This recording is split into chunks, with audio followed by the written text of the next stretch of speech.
Pero doon sa nalipatan kong school mga repa, nung high school ako, wala naman ako masyadong memorable na crush experience. May nagkakagusto din naman sa akin doon kahit papaano, pero wala namang ganun ka-memorable para ikwento ko sa inyo. Pero meron akong iisang memorable na crush experience sa school na yon. Kaso wala akong lakas ng loob para ikwento ko to sa inyo. At baka mapanood niya din to. Kaya para sa crush ko, na mga panahon na yon, kung napapanood mo to, gusto ko lamang sana mag-sorry kasi hindi ko talaga sinasadya yon.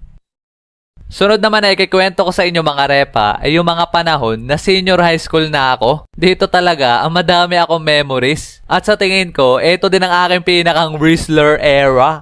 Noong high school kasi ako ay sobrang payat ko kaka-jogging namin. Tapos ang itim ko pa nun kasi lagi kami naglalaro ng sipa sa arawan. Pero nung senior high school na ako ay nagkalaman-laman na ako kasi nagtakaw ako na sa Hong Kong nung bakasyon. Tapos namutirin ako ng sobra nun kasi naka-aircon yung room namin doon. Tapos yun din ang mga panahon na nagpa-brace ako.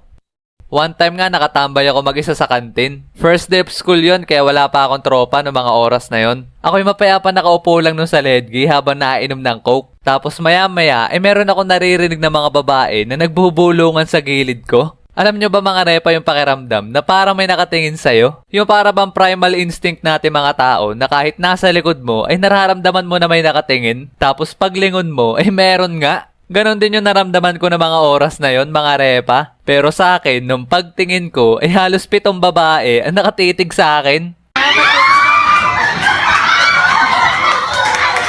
At siya, si Yasmin. Hindi nyo tunay na pangalan? Itago na lang natin siya sa pangalan na yon kasi kahawig niya yung actress sa GMA na si Yasmin Cordy. Naalala ko na siyang pinakaunang babae na nagkagusto sa akin nung senior high school ako. At isa din siya sa dahilan kung bakit naging memorable yung senior high school life ko. One time nga dumating sa point na parang halos lahat alam na may gusto siya sa akin. Kasi sa tuwing kasama ni Yasmin ang kanya mga kaibigan tapos nakita nila ako mag-iingay silang lahat sabay uulitin nila sa akin si Yasmin. Sabay yung mga tao sa paligid mapupunta yung attention sa amin. Naalala ko nga nun pati yung advisor namin nakikisali na sa mga kaibigan ni Yasmin sa pag-uulit sa amin dalawa.